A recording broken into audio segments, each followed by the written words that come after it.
मेरी flora bell, जिसका जन्म 26 मई 1957 को ब्रिटेन में हुआ था, जिसने सन 1968 में एक किशोर अवस्था में न्यूकैसल अपॉन टाइन के आंतरिक उपनगर स्कॉटवुड में 2 पूर्व स्कूली उम्र के बच्चों की हत्या कर दी थी। बेल ने अपनी पहली हत्या तब की जब वह सिर्फ 10 साल की थी। कहानी पर आगे जाने से पहले चैनल को सब्सक्राइब कर लें और हमारी अगली वीडियो के नोटिफिकेशन के लिए बेल आइकन को प्रेस करना ना भूलें।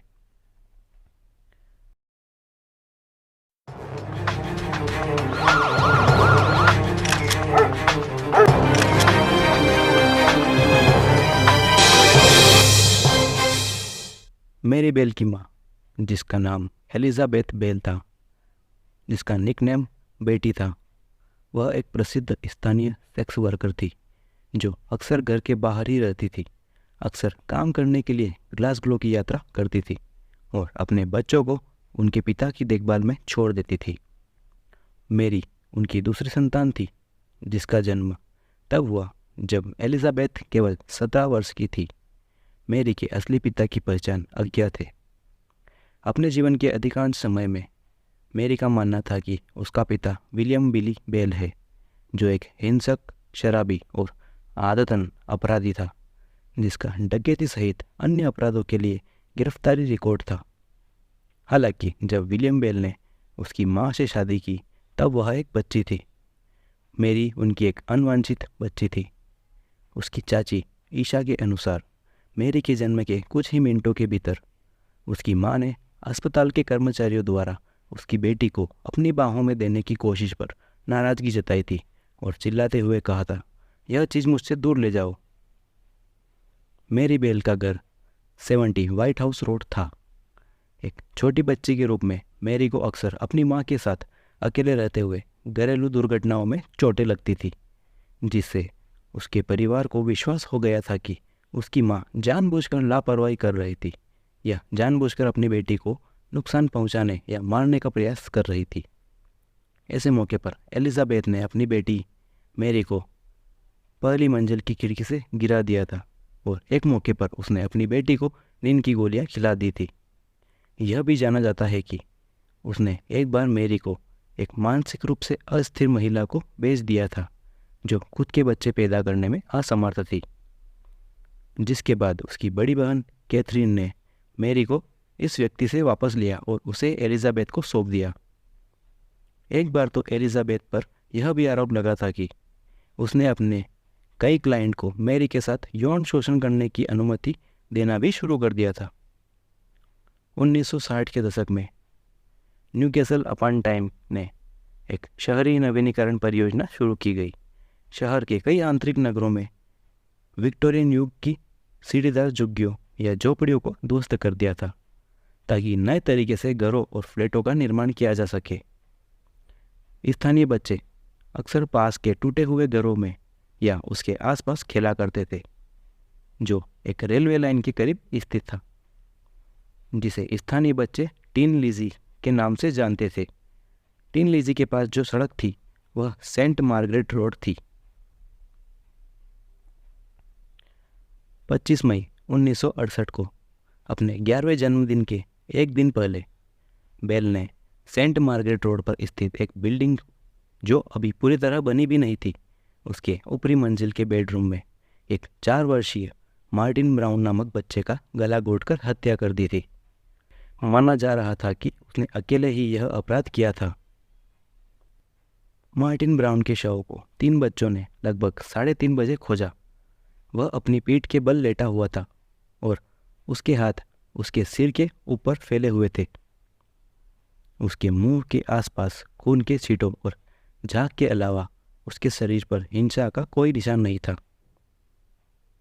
जॉन हॉल नामक एक स्थानीय कार्यकर्ता जल्द ही घटनास्थल पर पहुंचा।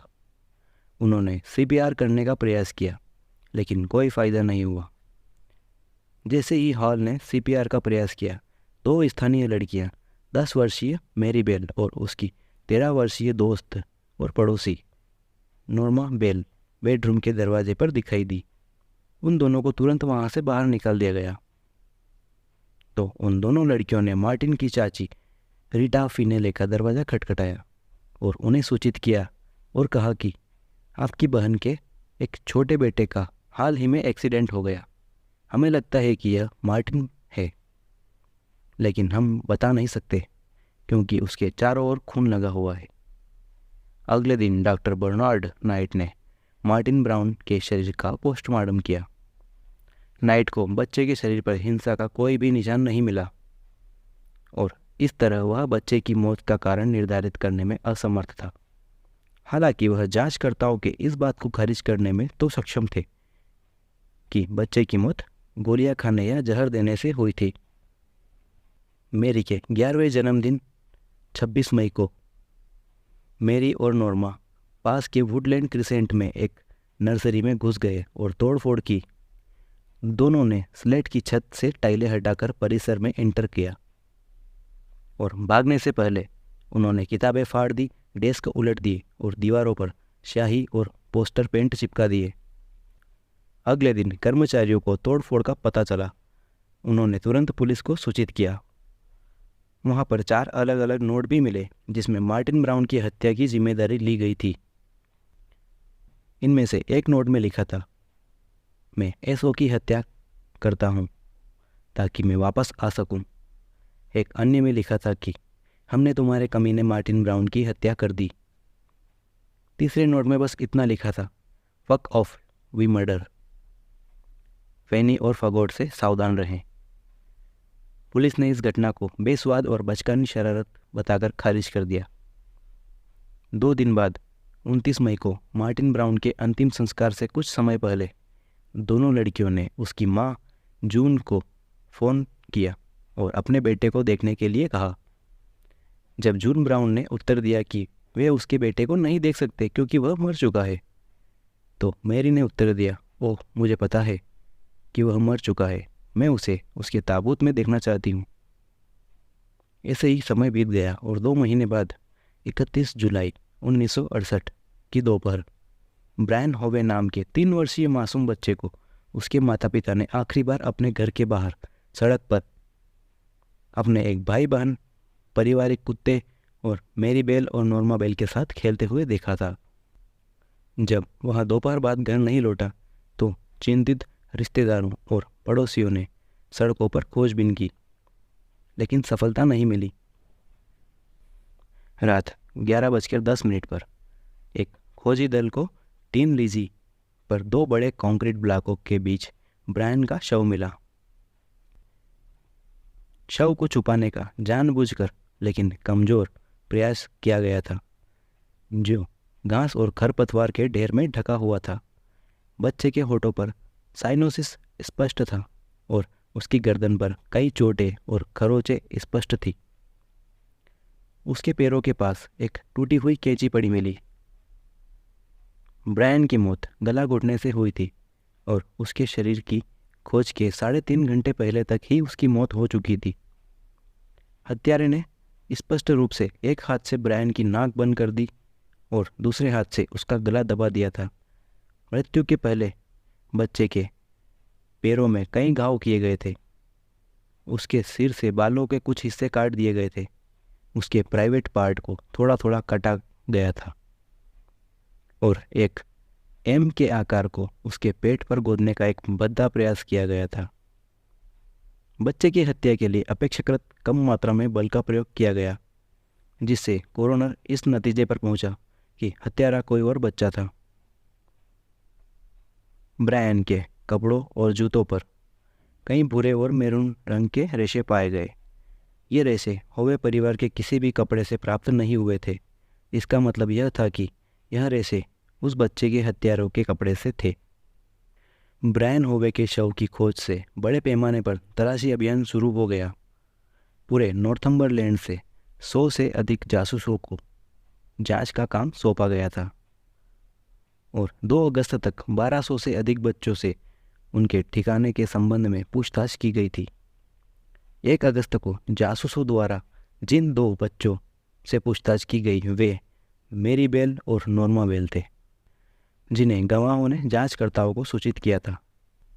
उन्हें ब्रायन के मरने के कुछ समय पहले उनके साथ खेलते हुए देखा गया था।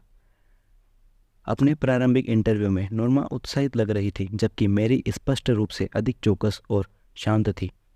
हालांकि दोनों लड़कियां अपने शुरुआती बयानों में टालमटोल और विरोधाभासी थी। उन्होंने स्वतंत्र रूप से ब्रायन की मृत्यु की तारीख पर उसके साथ खेलने की बात स्वीकार की, लेकिन दोपहर के भोजन के बाद उसे देखने से इनकार किया। अगले दिन आगे पूछे जाने पर मेरी ने कहा कि उसे 31 जुलाई की दोपहर को एक 8 वर्षीय स्थानीय लड़के को ब्रायन के साथ खेलते हुए देखा था और उसने बच्चे को मारते हुए भी देखा था। इसके अलावा उसने कहा कि उसे यह भी याद है कि लड़का घास और खरपतवार से ढका हुआ था और उसके पास कैंची की एक छोटी जोड़ी थी। मेरी ने फिर बताया, मैंने उसे कैंची से एक बिल्ली की पूंछ काटने की कोशिश करते हुए देखा, लेकिन उसमें कुछ गड़बड़ थी। कैंची का एक पेड़ टूट गया था। इस स्वयं दोषी बयान से detective chief inspector James Dobson को विश्वास हो गया कि मेरी ही वास्तविक हत्यारी है, क्योंकि अपराध स्थल पर मिली टूटी कैंची के बारे में केवल पुलिस को ही पता था। इसके अलावा उसने जिस स्थानीय लड़के का नाम लिया, उससे तुरंत पूछताछ की गई और पता चला कि वह 31 जुलाई की दोपहर को न्यूकैसल अंतर्राष्ट्रीय हवाई अड्डे पर था। कई गवाह उस बच्चे के माता पिता के दावों की पुष्टि करने में सक्षम थे। 4 अगस्त की दोपहर को नॉर्मा बेल के माता पिता ने पुलिस से संपर्क किया और कहा कि उनकी बेटी ब्रायन होवे की मौत के बारे में जो कुछ भी जानती है उसे कबूल करना चाहती है। DCI डॉब्सन उनके घर पहुंचे, औपचारिक रूप से नॉर्मा को चेतावनी दी और फिर पूछा कि वह क्या जानती है। नॉर्मा ने तब डॉब्सन को सूचित किया। मेरी उसे टीन लीजी के स्थान पर ले गई थी जहां उसने ब्रायन का शरीर दिखाया। मेरी ने तब उसे दिखाया था कि कैसे उसने उस बच्चे का गला घोंट दिया था। नॉर्मा के अनुसार मेरी ने कबूल किया था कि उसे बच्चे का गला घोंटने में मज़ा आया था, यह बताने से पहले कि कैसे उसने एक रेजर ब्लेड से जो अपराध स्थल पर छुपा हुआ था और टूटी हुई कैंची से उसके पेट पर खरोच के निशान बनाए थे। इसके बाद नॉर्मा पुलिस को अपराध स्थल पर ले गई और उस स्थान का खुलासा किया जहां रेजर ब्लेड छुपा हुआ था। लड़के के पेट पर लगे घावों से बना नॉर्मा का चित्र कोरोनर द्वारा वर्णित घावों से सटीक मेल खाता था। 5 अगस्त की सुबह मेरी बेल से उसके घर मुलाकात की गई। इस अवसर पर अपने पिछले बयान में विसंगतियों का सामना करने पर वह विशेष रूप से रक्षात्मक थी। उसने जासूसों को सूचित किया, आप मेरा ब्रेन वॉश करने की कोशिश कर रहे हैं, मुझे इससे बाहर निकालने के लिए मैं एक वकील लाऊंगी। बाद में उसी दिन नॉर्मा से फिर पूछताछ की गई। इस अवसर पर उसने एक पूरा बयान दिया जिसमें उसने स्वीकार किया कि जब मेरी ने वास्तविक में ब्रायन का गला घोंट दिया था तब वह मौजूद थी। नॉर्मा के अनुसार जब तीनों टीन लीजी पर अकेले थे तो मेरी बहुत मजाकिया लग रही थी, बच्चे को घास में धकेल रही थी और उसका गला घोंटने की कोशिश कर रही थी। इससे पहले उसने उससे कहा, मेरे हाथ मोटे हो रहे हैं, संभालो। इसके बाद मेरी को ब्रायन के साथ अकेला छोड़कर वह घटनास्थल से भाग गई थी। दोनों लड़कियों के कपड़ों की फोरेंसिक जांच से पता चला कि ब्रायन के शरीर पर पाए गए भूरे रंग के रेशे मेरी की ऊनी पोशाक से बिल्कुल मेल खाते थे और बच्चे के जूतों पर लगे मैरून रेशे नॉर्मा की स्कर्ट से बिल्कुल मेल खाते थे। इसके अलावा वही भूरे रेशे मार्टिन ब्राउन के शरीर पर भी पाए गए थे। ब्रायन होवे को 7 अगस्त 1968 को एक स्थानीय कब्रिस्तान में समारोह में दफनाया गया, जिसमें 200 से अधिक लोग शामिल हुए थे। DCI डॉब्सन, जिसने उस दिन के बाद दोनों लड़कियों को गिरफ्तार करने की योजना बनाई थी, के अनुसार मेरी बेल होवे परिवार के घर के बाहर खड़ी थी क्योंकि अंतिम संस्कार जुलूस की शुरुआत में बच्चे का ताबूत घर से लाया गया था। डॉब्सन ने बाद में कहा कि वह वहाँ खड़ी थी, हंस रही थी और अपने हाथ मल रही थी। रात 8 बजे दोनों लड़कियों पर औपचारिक रूप से ब्रायन होवे की हत्या का आरोप लगाया गया। उस शाम इस आरोप के जवाब में मेरी ने उत्तर दिया कि मेरे हिसाब से यह सब ठीक है। नॉर्मा फूट फूट कर रोने लगी और उसने बस यह घोषणा की कि मैं कभी नहीं, मैं तुम्हें इसके लिए पैसे दूंगी। मेरी ने सारा इल्ज़ाम नॉर्मा पर डालते हुए एक स्वतंत्र गवाह की उपस्थिति में एक लिखित बयान तैयार किया जिसमें उसने ब्रायन होवे की हत्या के समय उपस्थित होने की बात स्वीकार की, लेकिन जोर देकर कहा कि हत्या नॉर्मा द्वारा की गई थी। उसने यह भी स्वीकार किया कि मार्टिन ब्राउन की हत्या के अगले ही दिन वह और नॉर्मा वुडलैंड क्रिसेंट नर्सरी में घुस गए थे और दोनों ने 4 हस्तलिखित नोट लिखने से पहले संपत्ति को नष्ट कर दिया था। गिरफ्तारी के तुरंत बाद दोनों लड़कियों का मनोवैज्ञानिक मूल्यांकन किया गया।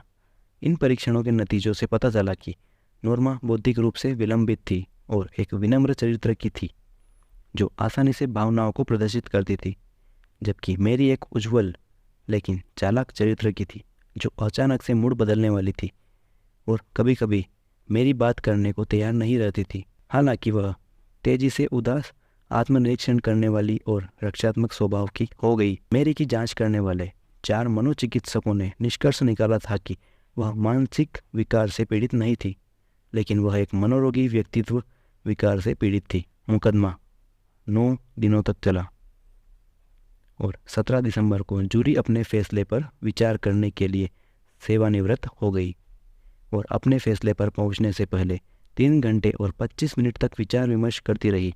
मैरी बेल को हत्या से बरी कर दिया गया, लेकिन कम जिम्मेदारी के आधार पर दोनों लड़कों की हत्या का दोषी ठहराया गया। नॉर्मा बेल को सभी आरोपों से बरी कर दिया गया। जूरी के फैसले को सुनने के बाद नॉर्मा ने उत्साह से तालियां बजाई, जबकि मेरी फूट फूट कर रोने लगी और उसकी माँ और दादी भी रो पड़ी। सजा सुनाते हुए न्यायाधीश क्विसेक ने बेल को एक खतरनाक व्यक्तित्व के रूप में वर्णित किया और कहा कि वह अन्य बच्चों के लिए एक बहुत गंभीर खतरा है और उससे जनता की रक्षा के लिए कदम उठाए जाने चाहिए। महामहिम की इच्छा पर उसे हिरासत में लेने की सज़ा सुनाई गई, प्रभावी रूप से कारावास की अनिश्चितकालीन सज़ा। बेल की हत्या की सज़ा के समय उसकी उम्र 11 साल और 6 महीने थी, जिससे वह ब्रिटेन की सबसे कम उम्र की महिला हत्यारी बन गई, एक आंकड़ा जो आज तक कायम है। लगभग 11.5 साल हिरासत में बिताने के बाद बेल को मई 1980 में 23 साल की उम्र में HM जेल से रिहा कर दिया गया। उसे गुमनामी या एक नए नाम की अनुमति दे दी गई, जिससे उसे एक कल्पित पहचान के तहत देश में कहीं और एक नया जीवन शुरू करने की अनुमति मिल गई। उनकी रिहाई पर एक प्रवक्ता के हवाले से कहा गया है कि बेल चाहती है कि उसे सामान्य जीवन जीने का मौका दिया जाए और उसे अकेला छोड़ दिया जाए। एक आजीवन अदालत के आदेश ने उसे गुमनामी प्रदान की, जिसे तब से उसकी बेटी और पोती की पहचान की रक्षा के लिए बढ़ा दिया गया। वह तब से किसी अन्य नाम के तहत रह रही है। कहानी पर अपने विचार कमेंट में बताइए और अगर कहानी अच्छी लगी हो तो चैनल को सब्सक्राइब करना ना भूलें।